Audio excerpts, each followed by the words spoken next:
And so we're going to dive in a bit today on how to make that scalable asset tracking solution. So Hassan, I'll start with you. You've been focused on using your systems to give safety information about workers on construction sites. And one of the things as you're deploying those out, can you talk a little bit about as the size of projects grew, how you adapted and scaled your systems to be able to handle that growth? Well, first of all, thanks, Ben, for this invite, and I'm really excited to be part of Wirepas GO and to about the ecosystem and looking for more eco partners here. And as you said, I mean, WakeCap is basically focusing on providing a real-time location service in a construction site. Now, the challenging in the construction site is not only it is scalable, it's massive in terms of the scale, but it's also dynamic. So when we, let's say, to put it in a perspective, from a positional perspective, when you deploy the system, you expect usually the nature or the environment to stay the same. However, in construction, it's not the case at all. So we have that kind of two-layer of challenge. Looking at the first challenge of how to scale the system was, we basically at the start, we just basically oversample and add a lot of anchors. But as we go, as we get used to the system, and as we get to, okay, so we got some visitors. As we grow the I would say the use case, we started realizing how can we actually tune the mesh network by looking at the events, looking at the diagnostic data more closely, and we developed that kind of. We even developed like internal tools to help us know when to add additional anchors, when to add additional gateways. Not only that, but also we looked at how can we overcome the challenge of the dynamic nature of the site by looking at the position of the anchor and see if it actually changed.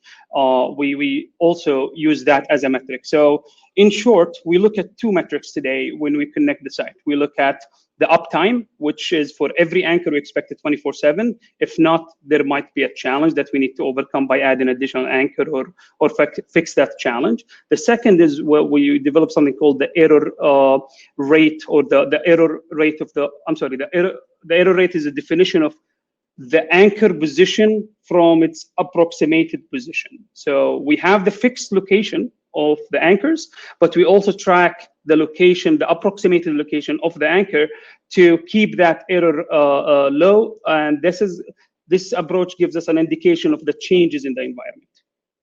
I hope that answers your question.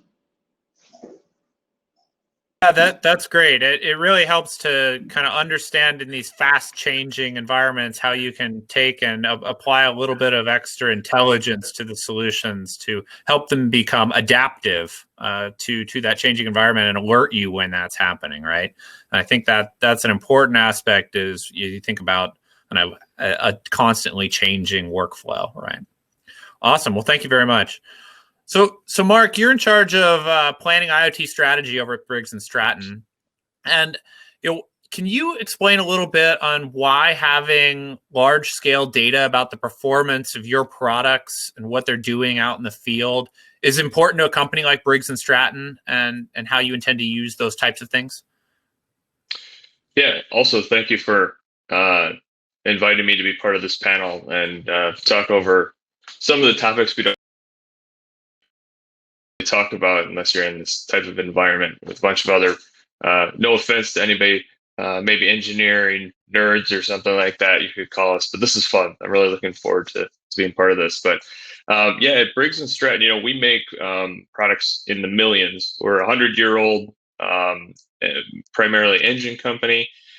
So we have a lot of expertise in what we do.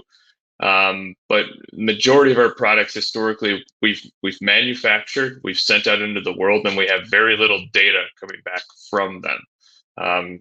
Traditionally, you could get warranty data through our dealer networks, or you can get word of mouth by just customer feedback. So, as Briggs Stratton looks towards the future, we're looking to have a little bit of a better insight, and also have maybe help our customers out diagnosing issues or understand their usage so we can build the right products.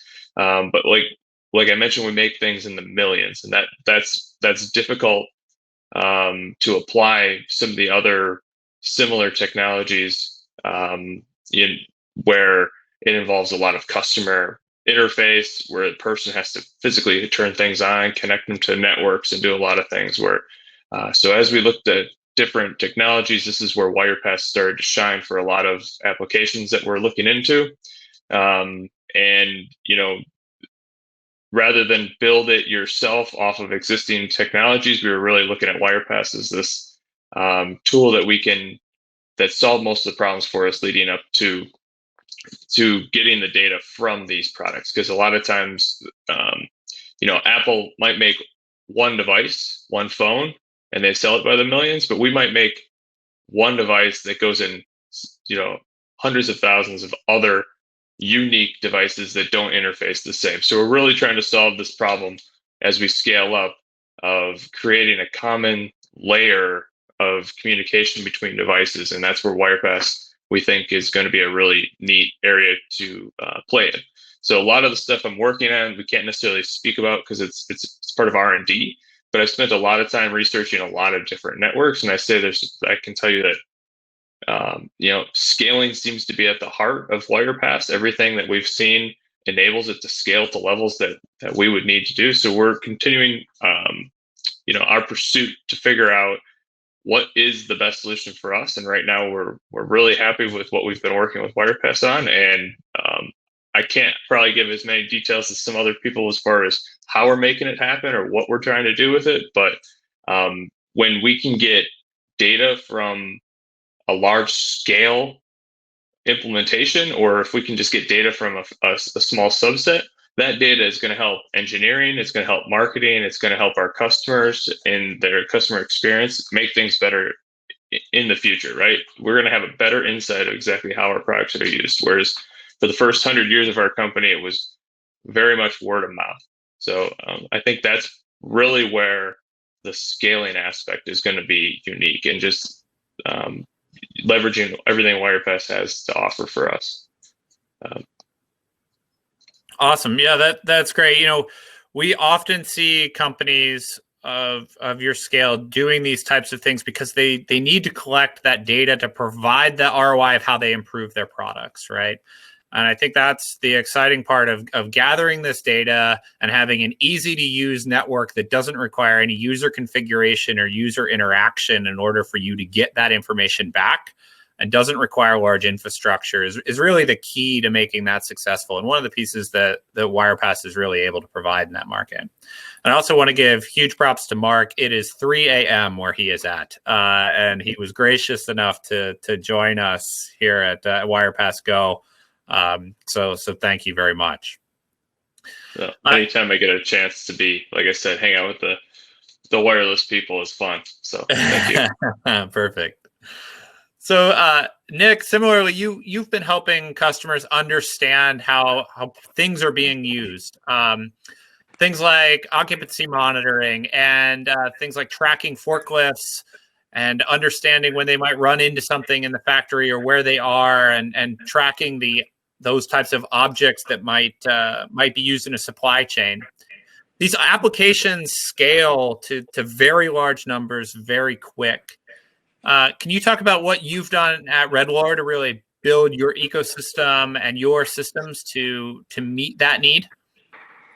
Sure. Thanks for inviting us, Ben, at the panel. And for people who don't know us, we're at RedLore. We're an end-to-end IT solution. We build hardware and the software around it to help customers introduce IoT in their environments. So, to your question, what did we do to allow scalability and to help customers to build out networks that have a significant size? There's two things that I'd like to point out. Two things that we discovered and where we learned how to achieve this. One is it's very down to earth, very practical. Is make it very easy for the installers to do their job. Installers who have to get into a building or an environment and install a few thousands of devices over a weekend or sometimes overnight, because they don't want to be disruptive to the people who work in that environment. So use the IKEA-style manual to tell them where to install the devices and what to do. We try to provision the devices as much as we can upfront in the factory before delivery to the customer, such that there's basically only the device just has to be switched on in the field. So that's one. A second thing that we discovered and we build our technology around as we scaled up with customers, as we support our customers as scaling up, is to provide a solid backend system that basically implements their business workflow. For example, if you're installing in large buildings, a building has a natural hierarchy. There's rooms, there's floors, there's the buildings. You can have multiple sites. So as the devices get switched on and start sending their data over the network, over the Wirepas network, and then from the gateway up to the backend system, whatever that backend system is, we'll offer to our customers what we call an IoT engine that manages all that data, that funnels that data through an object model that helps them provision that, and also that gives them a back channel back to the devices to reconfigure the devices at any time. Also a system that manages the access rights, because once the system is deployed, you want to give access to certain pieces of data to certain people. You can have, for example, the superintendents of a building who should see their devices, their data, but who should not have access to other data. So it's basically a little bit like an ERP system built on top of the hardware to funnel data into the right direction.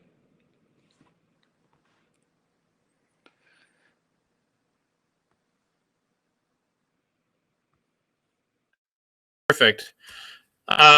So I think that's very helpful to kind of understand how you guys are doing some of these things.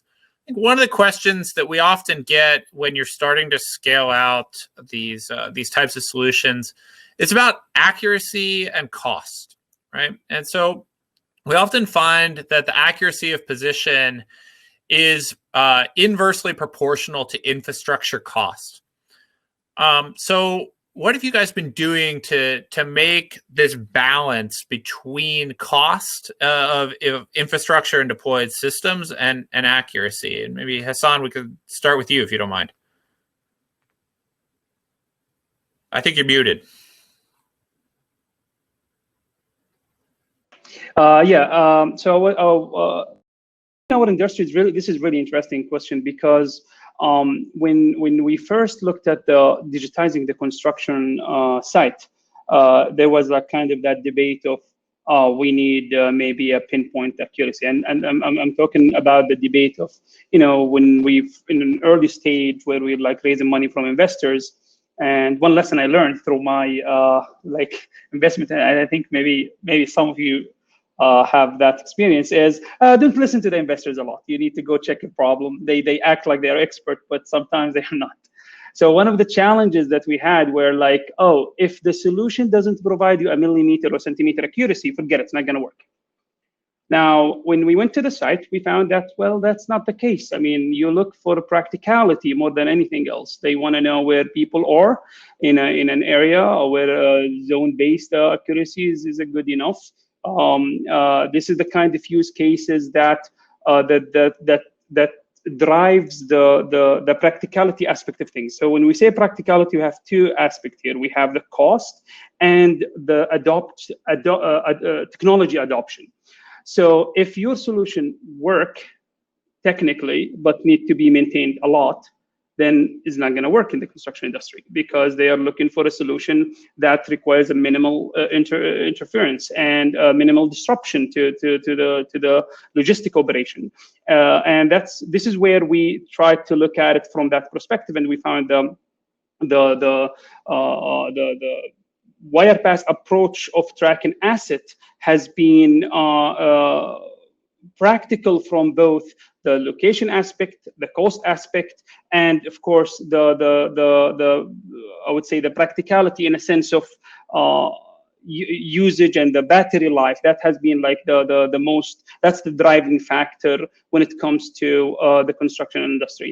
That said, there are some specific use cases where it requires a more accurate positioning, like for example a safe zone or a high danger zone. This is the kind of this is the kind of cases where solutions that require very low latency, high accuracy is needed. But we don't believe that the construction industry is seeing that as a huge pain compared to the actual value we're getting today of like monitoring all the workforce for the other use cases that knowing where, if people are in the right location, looking at the efficiency, productivity, which also drive the decision makers to adopt such technologies.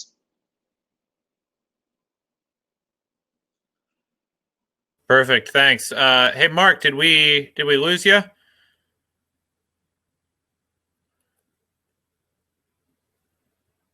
So I had a question for you on kind of what do you see as the future for making successful scalable asset tracking deployments look like? You know, what are you guys putting in place today to build for the future in that regard? So what we've seen, questions that we received from customers, is that they want to have in-transit visibility when assets move across the supply chain, whether these are consumables or whether they are capital assets. So they want to know not only where is my stuff, but also in what condition is it. Has it taken a shock? Has it, if they're light sensitive goods, have they been exposed to too much light, that sort of thing? And they want to know what's happening at any moment when they're in transit. And the solution we built for that is to build some of the smarts, some of the analytics in the devices themselves, so that even if they have at a certain moment during that transportation, during that move through the supply chain, if at a certain moment they don't have the ability to send their data to a cloud backend system, to the data backend or the analytics backend, that they're still able to record that event, and to, if at a certain moment they can find a way that if they can alert that cloud of any event that happened while they were what we call in dark mode. So we've added the ability to the devices themselves to process some of these events, to run some algorithms on the sensor input that's coming in, to assert by itself, are these goods compromised, or are they still in a good condition? Awesome, great. So I think that's very helpful to help understand kind of how you can augment these other sensors on top of, an asset tracking solution, right? And I think that's one of the pieces that we believe here at Wirepas that differentiates us from a lot of the other solutions. So, Mark, when you think about how you build out networks for, asset monitoring, what additional types of systems do you expect to be able to run on this same infrastructure that can provide more context and information to your customers?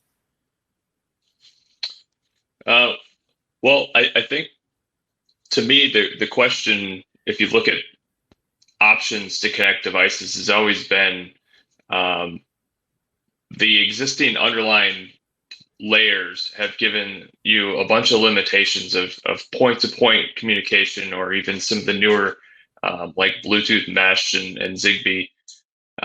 There's been these limitations of connecting a device to a network. They're really intended to be used, at one location. So it's always sitting at that location. So one of the challenges that we've tried to overcome, and where Wirepas is really helped us, is that ability for devices to come in and out of networks and connect to each other without a lot of additional configuration. So I think when you talk about adding devices or adding other types of devices to networks, just the ability to not be limited to having to set a device up to a specific network every time you want it to connect enables you to add additional we'll call it telemetry providing devices, so generic devices, right? I think a lot of the examples we've seen are, and Nick mentioned some of theirs, were temperature sensors and things like that. But in a lot of the other technologies, the struggle is just that, okay, I have a new sensor and there's a 27-step process in order to get it onto that network, and that just creates a customer a barrier to getting the data into your network that the customer usually won't overcome. It's just too difficult to get that data. So what I'm really excited about in a lot of our applications is that ease of getting the sensors. So to me, it's endless. It's whatever we can put a sensor in will allow us to get additional data into it, sharing that Wirepas network and reducing that ease of getting the data. So we're looking, at the ability to maybe track lower cost assets a little bit more, whereas a lot of our offerings that we have today through our current platform track relatively large pieces of equipment, and they're used for productivity tools where there's an operator involved, so you can actually similar to some of the other panelists here, you can actually pinpoint what somebody's doing to make sure they're doing what they're supposed to be doing. So we're able to now take those relatively expensive devices that we're tracking and start proliferating it into smaller, maybe not as labor-intensive actions to filter into our network.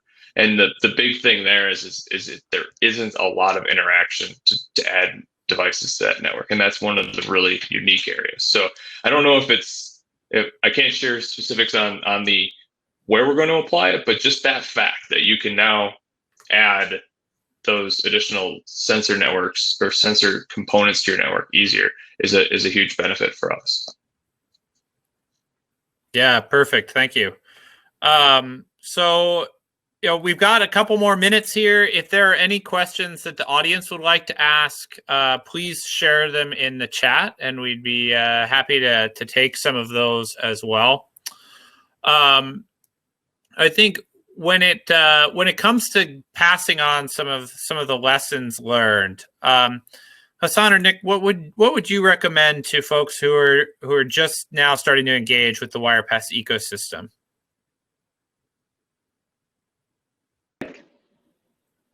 Well, a number of tips I have. If you're going to be a user of technology, if you want to build Wirepas into your solutions, then I would look I would put a lot of effort in specifying your use case, how you want your solution to look like. Things like, if you want positioning, how accurate do you want to be? How many devices do you ultimately want to scale up to in a single environment? And once you got that settled, then approach a number of partners like ourselves, like some of the people who you'll see speaking today, who provide solutions, and try to see if they're offering, how that fits with your use case. I think what you want to avoid is get started with a small proof of concept, which will probably work, because proof of concepts are made to work in a confined sandbox space. So I'd say try to avoid getting stuck there and have to rethink everything once the POC works, and once you start thinking about how you're going to scale up. No, think about that use case upfront and use that to spark discussions with several providers of the technology to see what the best fit is with your particular needs. I'd also say try to find partners who have solved similar problems already, because there's always a lot to think about, a lot of tools to build in order to make installations, networks easy to deploy and easy to manage. I think that would be the advice that we've learned ourselves through engagements with our customers.